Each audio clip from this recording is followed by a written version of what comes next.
آگے اللہ تعالیٰ آیت نمبر 186 میں 186 میں فرماتا ہے وَإِذَا سَأَلَكَ عِبَادِي عَنِّي فَإِنِّي قَرِيبٌ أُجِيبُ دَعْوَةَ الدَّاعِ إِذَا دَعَانِ فَلْيَسْتَجِيبُوا لِي وَلْيُؤْمِنُوا بِي لَعَلَّهُمْ يَرْشُدُونَ۔ اللہ تعالیٰ فرماتا ہے وَإِذَا سَأَلَكَ، اور جب، یا اگر، اور جب، سألک، سأل سوال کیا، سألک آپ سے سوال کیا، عبادی میرے بندوں نے۔ اللہ تبارک و تعالیٰ فرما رہا ہے کہ اے محبوب اگر میرے بندے آپ سے سوال کریں، عنی میرے بارے میں، آپ سے میرے بارے میں سوال کرے، فإنی قریب، تو میں قریب ہوں، تو بے شک میں قریب ہوں۔ اگر میرے بندے میرے سے متعلق آپ سے سوال کرے تو میں قریب ہوں۔ اجیب دعوت الداعی، جی اجیب دعوت الداعی اذا دعان، میں جواب دیتا ہوں۔ اچھا یہاں پر عباد کا لفظ ہے، میرے بندے، یہاں پر اللہ تبارک و تعالیٰ اپنے بندوں کو میرے بندے کہہ رہا ہے، یعنی اپنے بندے، اللہ اپنا بندہ بتا رہا ہے۔ لیکن ایک دوسری آیت ہے قرآن کریم میں، قل یا عبادی الذین اسرفوا علی انفسہم، اے محبوب کہہ دو کہ اے میرے بندو۔ اب حضور اگر میرے بندے کہہ رہے ہیں تو حضور کے بندے ہو گئے۔ ایک جگہ اللہ تعالیٰ اپنے بندے کہہ رہا ہے، اللہ کے بندے، اور ایک جگہ حضور صلی اللہ علیہ وسلم کے بندے۔ قرآن کریم میں آ رہا ہے یعنی حضور صلی اللہ علیہ وآلہ وسلم کے بندے۔ تو ایسی صورت میں آپ کو یہ جاننا چاہیے کہ بندگی کا جو لفظ ہے نا، بندہ، یہ 3 معنی میں استعمال ہوتا ہے، اور بھی ہوتے ہوں گے، ایک موٹا موٹا جو حضرت قبلہ رحمۃ اللہ علیہ یہاں پر بیان کیے ہیں، 3 معنی میں استعمال ہوتا ہے۔ ایک، بندہ یعنی مخلوق کے، عبد اللہ، اللہ کا بندہ، یعنی جس کو اللہ تبارک و تعالیٰ نے پیدا کیا اور وہ اللہ کی ہی عبادت کرنے والا ہوگا، تو یہ مخلوق ہے، عبد اللہ جیسا ہوتا ہے۔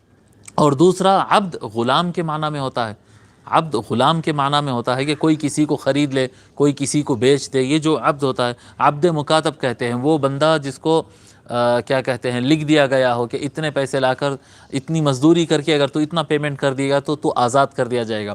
تو یہ بندوں کی ملکیت میں ہوتا ہے، اس کا مخلوق نہیں ہوتا ہے، وہ غلام اس کی پوجا نہیں کرتا ہے، وہ رشتہ خالق اور مخلوق اور بندے اور خالق کا، وہ بندگی الگ ہے۔ یہ بندہ کون سا ہے، عبد کون سا ہے، یہ بمعنی غلام ہے جو ملکیت میں رہتا ہے، ٹھیک ہے۔ اور تیسرا جو ہے عبد کا معنی ہوتا ہے مطیع اور فرما بردار، بات سننے والا، جیسا زر خرید غلام، جو غلام کے آپ، جو سلیو کے آپ اونر ہوتے ہیں، وہ آپ کی بات کی مخالفت کرتا ہی نہیں، کر سکتا ہی نہیں، اس کو گنجائش ہی نہیں ہے، وہ غلام ہے، بس اس آرڈر ملتے ہی اس کو عمل کرنا ہی ہے۔ جس طرح سے وہ مطیع و فرما بردار اور بات سننے والا ہوتا ہے، اگر کوئی آدمی غلام اس طرح کا زرخرید سلیو نہ ہو، لیکن اس طرح اطاعت کرتا ہو کہ جیسے کہ آپ میرے مالک ہے اور میں آپ کا نوکر ہوں، اس طرح سے اگر کوئی اطاعت کرتا ہے تو اس کو بھی عبد کہا جاتا ہے۔ اور 2 مثال حضرت بحر العلوم رحمۃ اللہ علیہ پیش کرتے ہیں کہ جب حضرت عمر رضی اللہ تعالی عنہ ممبر پر کھڑے ہوئے، جب آپ خلیفہ بنے، خلیفہ بننے کے بعد آپ جو پہلا خطبہ دیے، اس خطبے کے اندر آپ لفظ استعمال کرتے ہیں کنت عبدہ و خادمہ، میں حضور صلی اللہ علیہ وآلہ وسلم کا غلام اور ان کا نوکر تھا، جی میں ان کا غلام تھا۔ حضور صلی اللہ علیہ وسلم، حضرت عمر رضی اللہ تعالیٰ عنہ کب خریدے؟ حضور صلی اللہ علیہ وسلم نہیں خریدے، نہیں جی خریدے نہیں، مگر یہاں پر مطیع و فرما بردار، بالکل جیسا ایک خریدا ہوا غلام بات سنتا ہے، اس طرح سے مطیع و فرما بردار بات سننے والا میں تھا۔ اور مولا علی علیہ السلام بھی ایک مرتبہ ارشاد فرمائے وَيْحَكَ أَنَا عَبْدٌ مِّنْ عَبِيدِ مُحَمَّدٍ، جی مولا علی کو دیکھ کر بعض حضرات جو ہے یہ سمجھنے لگ گئے کہ یہی رسول اللہ ہے، یہی محمد ہے۔ آئے ہائے، کیا شان تھی ان کی، مولا علی علیہ السلام کی کیا شان تھی۔ مولا علی علیہ السلام سے جب ملاقات ہوئی تو انہوں نے کہا کہ یہی ہے اللہ کے رسول، یہی ہے، تو فرماتے ہیں کہ یہی ہے رسول اللہ، یہی ہے محمد۔ مولا علی علیہ السلام فرماتے ویحک، نہیں سنبھل کے، انا عبد من عبید محمد، محمد کے غلاموں میں سے میں ایک غلام ہوں، کہ مولا علی علیہ السلام فرماتے۔ تو بہرحال تو یہ عبد کا لفظ آ گیا تھا تو اس کی تھوڑی سی وضاحت کر دیا۔ وَإِذَا سَأَلَكَ عِبَادِي، اب یہاں پر عبد مخلوق کے معنی میں، جو اللہ کی عبادت کرتے ہیں وہ معنی میں۔ وَإِذَا سَأَلَكَ عِبَادِي عَنِّي فَإِنِّي قَرِيب، اور جب میرے بندے آپ سے، میرے سے متعلق سوال کرے، پس بے شک میں قریب ہوں، اجیب دعوت الداع، اچھا میں قریب ہوں، جب کہیں گے میں قریب ہوں تو قریب کیسا ہے، یہ بات یاد رکھے کہ اللہ تبارک و تعالی یہ فاصلوں کا، یہ جو فاصلے ہوتے ہیں نا، یہ فاصلے اصل میں یہ میتھمیٹکس کے ہوتے ہیں، یہ زمان اور مکان، جی ٹائم اور اسپیس، ٹائم اور اسپیس کا جو لا ہوتا ہے نا، یہ اللہ تبارک و تعالیٰ پر امپلیمنٹ ہوتا ہی نہیں. اللہ تبارک و تعالیٰ ٹائم اینڈ اسپیس کا خالق ہے، اس کو بنایا ہی اللہ تعالیٰ. آپ یہ نہیں سوچ سکتے ہیں کہ اللہ تبارک و تعالیٰ 10 کلومیٹر دور ہے، 20 کلومیٹر دور ہے. اللہ تبارک و تعالیٰ وہ زمانے میں ہے، یہ زمانے میں نہیں. اللہ تبارک و تعالیٰ پر زمانے کا کوئی اثر نہیں، زمانہ اللہ سے بنا ہے. اور اسی طرح سے فاصلے نہیں ہوتے ہیں. جو حضرات یہ سمجھتے ہیں کہ اللہ تعالیٰ صرف عرش پر ہے اور وہ یہاں پر نہیں ہے، صرف نالج رکھتا ہے، یہاں کی علم رکھتا ہے، علم کے ذریعے سب جانتا ہے، لیکن یہاں پر نہیں ہے، ان حضرات سے مسٹیک ہو رہی ہے. اللہ تبارک و تعالیٰ، یاد رکھے کہ بعد، حضرت بحر العلوم رحمۃ اللہ علیہ فرماتے ہیں ڈسٹینس جو ہوتا ہے وہ 3 طرح کا ہوتا ہے. بعد کہتے ہیں نا، اللہ تعالیٰ فرما رہا ہے نا میں قریب ہوں، تو یہ جو ڈسٹینس ہوتا ہے یہ 3 طرح کا ہوتا ہے. فرماتے ایک ہوتا ہے بعد زمانی، ایک ہوتا ہے بعد زمانی، زمانے کے اعتبار سے. یعنی کئی مرتبہ ایسا ہو سکتا ہے کہ میں اس جگہ پر ہوں جی، میں حیدرآباد میں ہوں، حبیب احمد حیدرآباد میں رہتا ہے، اور قلی قطب شاہ کہاں رہتے ہیں؟ قلی قطب شاہ حیدرآباد میں رہتے. تو دونوں کی ملاقات ہے کیا؟ نہیں، دونوں کی ملاقات نہیں، کیونکہ دونوں کا زمانہ الگ ہے.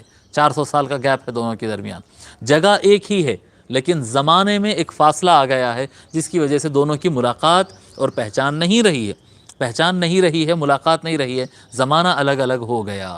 ٹھیک ہے. اور ایک ہوتا ہے بعد مکانی، وہ بعد زمانی تھا، زمانہ چینج ہو گیا تھا، ایج چینج ہو گیا، ٹھیک ہے، ٹائم چینج ہو گیا.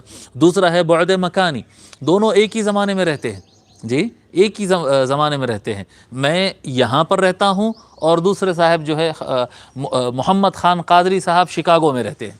علامہ محمد خان قادری صاحب جو ہے وہ شکاگو میں رہتے ہیں اور حبیب احمد حیدرآباد میں رہتے ہیں. اب یہ دونوں ایک ہی زمانے میں رہ رہے ہیں لیکن مکان الگ الگ ہو گیا، تو دونوں کی اب ملاقات نہیں ہوتی، اب ان کو کال کرنا پڑتا ہے جی، وہ دور ہو گئے، پھر فاصلے پر ہو گئے. تو یہ بعد مکانی ہوتا ہے، ایک بعد زمانی ہوتی ہے، ٹائم الگ ہونا یا ایریا الگ الگ ہو جانا ہے. تو یہ دونوں چیزوں سے اللہ تبارک و تعالیٰ پاک ہے. کوئی تصور کرے کہ اللہ فلاں زمانے میں تھا اور میں فلاں زمانے میں تھا، اس لیے اللہ سے ملاقات نہیں ہو سکی، اس لیے اللہ میرے سے دور تھا، معاذ اللہ ایسا نہیں ہو سکتا. اللہ تعالیٰ ہر زمانے میں ہے، بلکہ زمانہ اللہ تعالیٰ سے ہے. ٹھیک ہے.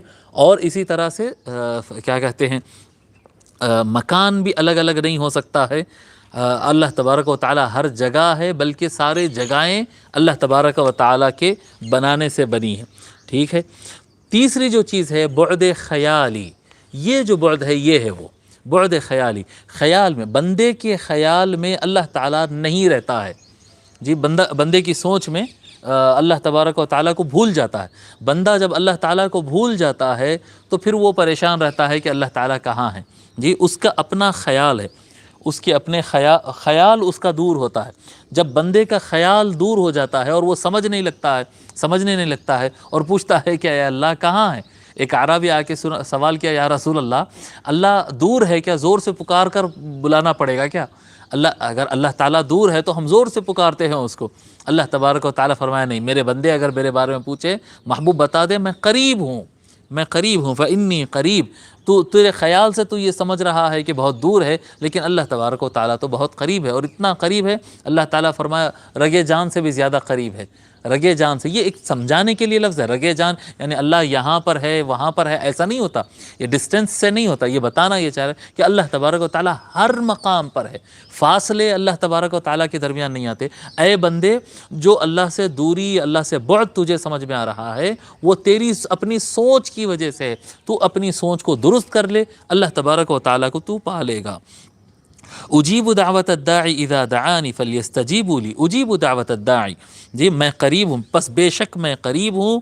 اجیب دعوت الداعی اذا دعان، جب پکارنے والا، ندا لگانے والا، جی ربی ربی الہی الہی ربنا کہنے والا جب مجھے پکارتا ہے، اجیب میں جواب دیتا ہوں. دعوت الداعی اذا دعان، میرا داعی یعنی دعا کرنے والا، اللہ کو پکارنے والا جب پکارتا ہے تو میں اس کو جواب دیتا ہوں، لبیک کہتا ہوں. وہ کہتا ہے ربی، اللہ تبارک و تعالیٰ کہتا ہے لبیک عبدی، میرے بندے میں حاضر ہوں، کہہ تجھے کیا چاہیے. فلیستجیبوا لی، جیسا میں، جب بندہ مجھے پکارتا ہے تو میں اس کو کیا کہتے ہیں، اس کی ضرورت کو پوری کرتا ہوں اور اس کو لبیک کہتا ہوں اور اس کو جواب دیتا ہوں. پس بندوں کو بھی چاہیے کہ وہ میری بات بھی سنیں. میری بھی اطاعت کرے، جو احکام میں ان کو دیتا ہوں فَلْيَسْتَجِيبُوا لِي، وہ میرے احکام کی اطاعت کرے۔ وہ پکارتے ہیں تو میں ان کی بات سنتا ہوں، اور میں جو حکم دیتا ہوں ان پر لازم ہے کہ وہ اس کی اطاعت کرے، عمل کرے۔ وَلْيُؤْمِنُوا بِي، اور مجھ پر ایمان رکھے، مجھ پر ایمان لائے، مجھ پر یقین رکھے۔ میں جب کچھ حکم دیتا ہوں تو وہ عمل کرتے جائے اور مجھ پر یقین رکھے۔ اللہ تبارک و تعالیٰ پر یقین ہونا، اللہ تبارک و تعالیٰ پر بھروسہ ہونا، یہ کانفیڈنس رہنا کہ اللہ تبارک و تعالیٰ جو کہتا ہے اگر وہ عمل ہم کرتے چلے جائیں گے تو یقیناً ہماری ضرورتیں پوری ہو جائیں گی اور ہم سکسیزفل انسان بن جائیں گے۔ مجھ پر یقین رکھے۔ وَلْيُؤْمِنُوا بِي لَعَلَّهُمْ يَرْشُدُونَ، اگر وہ میری اطاعت کرے اور مجھ پر بھروسہ اور یقین رکھے، مجھ پر ایمان رکھے، تو وہ کیا کہتے ہیں، صحیح راہ کو پالیں گے۔ لعلہم یرشدون، تاکہ وہ رشد پالے، یعنی کیا کہتے ہیں، بھٹکے نہیں اور صحیح راہ کو وہ لوگ پالے۔ صحیح راستے کو وہی انسان پاتا ہے جو اللہ تبارک و تعالیٰ پر مکمل یقین اور بھروسہ رکھتا ہے اور اللہ تبارک و تعالیٰ کے بتائے ہوئے راستے پر چلتا ہے۔ اللہ تبارک و تعالیٰ ہم کو اپنا ایمان نصیب فرمائے اور ہم کو عمل صالح کی توفیق عنایت فرمائے۔